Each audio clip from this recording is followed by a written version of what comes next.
Big TV భక్తి సమాచారం WhatsApp ఛానల్లో జాయిన్ అవ్వండి. అన్ని విశేషాలు ఎప్పటికప్పుడు తెలుసుకోండి. జీవి ఎవడు భాగ్యవంతుడు? పూర్వే వయసి అంటే పూర్వ వయస్సునందు ఓ 50 ఏళ్ల లోపు ఎన్ని సుఖములు పొందినా వాడు సుఖవంతుడు కాదు, వాడు సుఖజీవనం గడిపినవాడు కాదు. 50 ఏళ్ళు దాటిన తర్వాత ఎవడు నిజంగా సుఖపడుతున్నాడో, ఎవడు ఎక్కువ ఆరోగ్యంగా ఉండగలుగుతున్నాడో, ఎవడు చచ్చిపోయేటప్పుడు మంచం మీద పడకుండా ఉంటాడో, ఆసుపత్రి పాలు కాకుండా ఉంటాడో, రోగములతో మలమూత్రముల మధ్యలో కొట్టుమిట్టాడకుండా శరీరం విడిచిపెడతాడో వాడు యోగ జాతకుడు. అది రావాలంటే ఏం చేయాలి? ఇక్కడి నుంచి చెప్పుకొచ్చాడు. ప్రత్యక్షరం గొప్పదనమాట. తోయన్నదాన పరాయణుండగువాడు వేదనారహితుడై విడుచునడలు. వీలున్నప్పుడల్లా మంచినీళ్లు దానం చేసేవాడు హాయిగా జీవిస్తాడు, చివరిన సుఖంగా ప్రాణం విడిచిపెడతాడు. కొంతమంది చచ్చిపోయే ముందు దాహం దాహం అని ఇలా కొట్టుకుని తీరా గొంతుకులోకి నీళ్లు పోస్తుంటే నీళ్లు వెళ్ళక చచ్చిపోతారు. చూసారా? నేను అలాంటి వాళ్ళని చూశాను, ఎంతోమందిని చూశాను. చివరి రోజుల్లో మంచం మీద పడిపోయి గుట్టకలు వేస్తూ మంచినీళ్ళు అంటూ ఉంటే పాపం పిల్లలు నోట్లో నీళ్లు పోసినా నీళ్లు దిగేవి కాదు. గొంతులో పుండు పడిపోయి క్యాన్సర్ వచ్చి నీళ్లు దిగక దాహబాధతో చచ్చారు. అలమటించిపోయి సెలైన్ లెక్కించేవారు వాళ్ళకి. ఇది ఎంత బాధ! అందుకే వీలున్నప్పుడల్లా మంచినీళ్లు దానం చెయ్యండి. పూర్వం చలివే అందరాలు అందుకే పెట్టేవారు. వేసవి కాలంలో మంచినీళ్లు కొనుక్కుని తాగే దుస్థితి నుంచి ఈ రోజుల్లో మీరు విముక్తి పొందేలా చెయ్యొచ్చు. ఇప్పుడు మంచినీళ్ళకి కటకట వచ్చింది. ఎవడికి వాడు వాటర్ బాటిల్స్ కొనుక్కు తాగుతున్నాడు, ప్యాకెట్లు కొనుక్కు తాగుతున్నాడు. ఇంచుమించుగా చాలామంది పేదవాళ్ళు కొనుక్కోలేక నానాయాత్ర పడుతున్నారు. ఏ బస్ స్టాండ్ దగ్గర, మీ ఇంటి దగ్గర 4 రోడ్ల కూడల్లోనో ఓ చలివే అందరం పెట్టండి. ఒక్కళ్ళు చేయలేకపోతే 10 మంది కలవండి, కలిస్తే చాలా తేలిగ్గా చేయగలుగుతారు. అక్కడ చక్కని మినరల్ వాటర్ పెట్టండి, ఫ్రెష్ వాటర్ పెట్టండి, చల్లని కుండలో పోయండి. అందరికీ చక్కగా నీళ్లు గ్లాస్తో పోసి ఇవ్వండి. మీరు దానివల్ల వచ్చే సుఖం పొందుతారు. హాయిగా దాహబాధ లేకుండా ఉంటారట యావజ్జీవితం. చివరి రోజుల్లో మంచినీళ్ళకి కట్ట పడి చావకుండా సుఖంగా వెళ్ళిపోతారు. నేను చూశాను కాబట్టి చెబుతున్నా. గణపవరం అనే ఒక ఊళ్ళో ఒక ఆయన ఉండేవారు. 30 ఏళ్ళు చలివేంద్రం నడిపాడు ఆ పుణ్యాత్ముడు. ఆయన చివరి రోజుల్లో ఎంత సుఖంగా వెళ్ళాడు తెలుసా? ఉద్ధరణితోటి వాళ్ళ మనవడు నీళ్లు పట్టుకొచ్చాడు. ఆయన కుర్చీలో కూర్చుని, మనవడా మా అబ్బాయి ఇంట్లో లేడు, వెండి గిన్నె లోపల నుంచి పట్టుకురా, దాంట్లో నీళ్లు పోయి తులసి దళాలై ఉద్ధరణి అందులో పెట్టు, తులసి దళాలు కాసేపు అలా తిప్పందులో ఆ నీళ్లు నోట్లో పోయిరా, కొంచెం దాహంగా ఉందన్నాడు. అంటే పక్క నుంచి వాళ్ళు ఆవిడంది, మీకేమన్నా పిచ్చా, మీరు ఆరోగ్యంగా మాట్లాడుతున్నారు, ఉద్ధరణితోటి తులసి నీళ్ళు ఎవరు పోయించుకుంటారో తెలుసా అంది ఆవిడ. ఎందుకు చెప్పారో పొయ్యి అన్నాడు ఆయన. మనవడు వచ్చాడు, ఆ నీళ్ళు నోట్లోకి వస్తూ ఉంటే నారాయణ నారాయణ అని శరీరం విడిచిపెట్టాడు ఆ నీళ్ళు తగి. ఇప్పుడు ఒకసారి ఆలోచించండి. నేను చెప్పకూడదు కాబట్టి పేర్లు చెప్పట్లేదు, కానీ గణపురంలో నా కళ్ళ ముందు నా చిన్నప్పుడు నా 11వ ఏట చూసిన అపూర్వ దృశ్యం.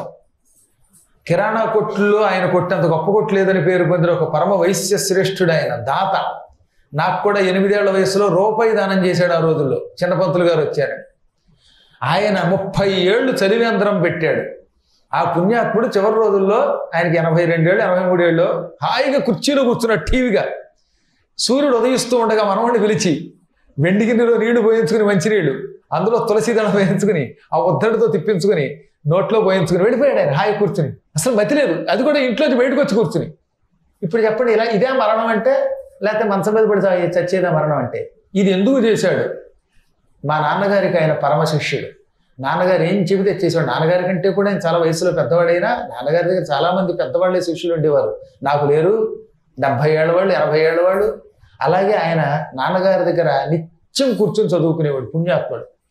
ఆయన నాన్నగారు చెప్పారు, మన ఊళ్ళో బస్ స్టాండ్ దగ్గర మంచినీళ్ళు లేక యాత్ర పడుతున్నారు, కుళాయిలు వేళకి రావు, కాబట్టి మీరు చలివేంద్రం పెట్టండి అంటే 30 ఏళ్ళు తాటాకు పందిరి వేసి సొంత ఖర్చుతో 3 మనుషుల్ని పెట్టి ఆడవాడిని మగవాళ్ళని రేయింపవాళ్ళు 3 నెలలు ఆయన ఎప్పుడు ఏప్రిల్ మే జూన్ ఈ 3 నెలలు పూర్తిగా చలివేంద్రం నడిపేవాడు. మళ్ళీ నీళ్ళల్లో కూడా కుళ్ళు నీళ్లు కాదు, చక్కగా కాచి చల్లార్చిన నీళ్లు, ఫిల్టర్ వాటర్ మీద కూడా నమ్మకం లేదు ఆయనకి.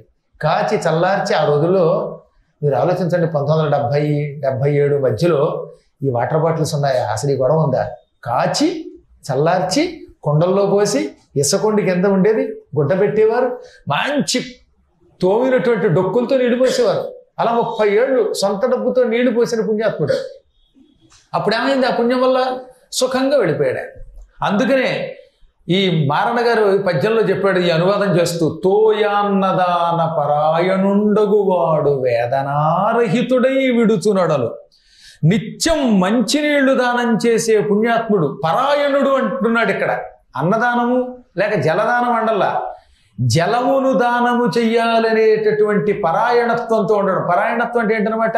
అది ప్రాణం. కొన్ని వస్తువులు అంటే మనకి ప్రాణం. పొద్దున్నే లేవగానే కాఫీ కాఫీ అని గిలగల్లాడిపోతున్నావా లేదా అంటే నువ్వు కాఫీ పరాయణుడివి. టీ టీ టీ అంటున్నావా అంటే టీ పరాయణుడివి. ఈయన తోయ దాన పరాయణుడు. మంచినీళ్ళు పొయ్యాలి, నా డబ్బులు ఖర్చు పెట్టాలి, వాడికి మంచినీళ్ళు ఇవ్వాలో అనుకున్నాడు. ఇంత పిచ్చితోటి మంచినీళ్ళు పోసి పోసి పోసి ఆ పుణ్యం వల్ల ఆయన అంత హాయిగా వెళ్ళిపోయాడు.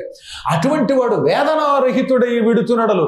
రవ్వంత బాధ లేకుండా హాయిగా నవ్వుతూ కొడుక్కి మనవడికి అందరికీ టాటా చెప్పి కళ్ళ ముందు వెళ్ళిపోతాడు వైకుంఠానికి. ఈ పని చేస్తుండండి మీరు, ఎప్పుడో ఒకప్పుడు వేసవకాలంలో చెయ్యండి. అందులో ముఖ్యంగా ఈ మధ్యన వాటర్ బాటిల్స్ చాలా అవసరం అవుతున్నాయి కనుక ప్రతి వాడికి. అలాగే గురువుగారు ప్రయాణం చేస్తున్నప్పుడు అందుకే కొంతమంది అందరూ మంచినీళ్ళు తప్పింకేమట్లేదు. మంచినీళ్ళు దానం చేస్తే పుణ్యం అన్నామని. ఇక చూడండి, నేను రైలు దిగేలోపు ఎన్ని సీసాలో. అందరూ ఒకటే చేయకండి. మొన్న వైష్ణవీదేవి దగ్గరికి తీసుకెళ్ళాను మిమ్మల్ని. రామరామ నా కంపార్ట్మెంట్లో నా బెర్త్ అంతా సీసాలతో నిండిపోయింది. ఇప్పుడు పక్కన ఒక ఆవిడ వచ్చి, గురువు గారండి మీ పాదాలకు నమస్కరించి మిమ్మల్ని అడిగి పట్టుకుపోతున్నానని ఆవిడ పట్టుకుపోయి చేశాడు. సందట్లో సడేవి అని నాకు చాలా ఆనందం కలిగింది. ఎందుకని? నాకుగా నేను ఎలాగో సీసాలు కొని ఇవ్వలేను అనుకుని వీళ్ళు నా చేత దానం చేయిస్తున్నారని 300 సీసాలు పెట్టారు. నేను రిటర్న్ జర్నీలో వస్తూ ఉంటే ఈ వైష్ణవీదేవి అయిపోయిన తర్వాత బృందావనంలో భాగవత సప్తాహం చేసాం. సప్తాహం నుంచి తిరిగి వస్తూ ఉంటే కరెక్ట్గా 350 సీసాలు వచ్చేసాయి. పిచ్చాళ్ళు తెచ్చినట్టు తెచ్చేసారు నా దగ్గరికి. ఆ సీసాలన్నీ పుచ్చుకుని కంపార్ట్మెంట్లో, జనరల్ కంపార్ట్మెంట్లోకి, నాన్ ఏసీ కంపార్ట్మెంట్లోకి ఒక్కొక్కడికి ఇస్తూ ఉంటే అయ్యి బాబోయ్ అని దండం పెట్టి తీసుకున్నారు. ఏదో ఈ వంకతో నాకు కూడా దానం చేసే యోగం వచ్చింది. నా చేతికి ఇచ్చారంటే నా సీసా నాదే కదా, కాబట్టి నాకు కూడా యోగం పట్టింది. మొత్తం మీద ఏది ఏమైనా జలదానము చేయువాడు మాత్రం హాయిగా చల్లగా శరీరం విడిచిపెడతాడు. శరీరం కూడా తాపం ఎక్కదండి. ఇక్కడ గరుడ పురాణం ఒక మాట చెబుతుంది, చచ్చిపోయే ముందు శరీరం బాగా వేడెక్కిపోతుంది ముందు కొంతసేపు. అందుకే ఉష్ణం అంటారు. జ్వరం వచ్చినట్టు అయిపోతుంది అనమాట, తట్టుకోలేకపోతాడు కొంతమందికి. జలదానం చేసేవాడి శరీరం అంత వేడెక్కకుండా మెల్లిగా చల్లబడుతుంది. ఎలాగో చచ్చాక చల్లబడాలి, ఆ చల్లబడేది చల్లగా పోతే సుఖం కదా. అలాగే అన్నదానం కూడా రెండవది అన్నదాన పరాయణత్వం. అన్నం పెట్టాలంటే ఓహో నిరంతరం ఉండాలి. ఇంటికి వచ్చిన పుణ్యాత్ముడికి యథాశక్తిగా అన్నం పెట్టండి, అంతకంటే పుణ్యం మరొకట్లేదు. డబ్బు ఇవ్వలేకపోయినా పర్వాలేదు, జలం అన్నం ఈ రెండు మాత్రం లేదనకుండా చేయండి. ఎంతో కొంత పిడికిడి అన్నం పెట్టండి కనీసం. అందుకే మార్కండేయ పురాణం ఏం చెబుతోంది? అతిథిన్ కాల సమాగతున్ ఘన బుభుక్షార్తున్ పతిశ్రాంతునాతత మార్గోత్తత ధూళి ధూసరిత గాత్రసేద బిందోత్కరాన్వితున జ్ఞాత కులాభిధాను గని. ఎవడైనా మధ్యాహ్నం పూట మన ఇంటికి వచ్చి అన్నమో రామచంద్ర బాబోయ్ మలవల వాడిపోతున్నానని వస్తే, అలాంటి వాడిని, అందులో మిట్ట మధ్యాహ్నం పూట వచ్చాడంటే వాడు తెగ తిరిగి వస్తాడు కదా, అటువంటి వాడిని ఎరా నువ్వు మా క్యాస్టా, మా గోత్రమా, మా ఊరా అని అడక్కో. వాడు కులం అడక్కు, శీలం అడక్కు, మతం అడక్కు, వాడు ఎవడో మనకు అనవసరం. ఆ వ్యక్తి చెమట కంపుతూ అసహ్యంగా ఉన్నా, జుగుప్సగా ఉన్నా స్నానం చేయమని అనకుండా ఇంత అన్నం ముందు పెట్టాయి. ఇదో జబ్బు మనకు కొంతమందికి. వాడు ఒళ్ళంతా కంపు కొట్టుకు తిరుగుతున్నాడు, చెమట వాసన. బాబోయ్ వాడు జుగుప్సగా ఉన్నాడు, చూస్తూ చూస్తూ అన్నం ఎలా పెడతామండి అంది ఒక ఆవిడ. అందుకే ఇక్కడ ఏమన్నాడు? వాడు వేళకు వచ్చాడు, అన్నం అడిగాడు, అటువంటి వాడు జుగుప్సగా ఉన్నా ఘనబుభుక్షాత్తుడు గనక అటువంటి వాణ్ణి అసహ్యించుకోకుండా భగవంతుడు ఈ రూపంలో పరీక్షించడానికి వచ్చాడని కనిపెట్టు.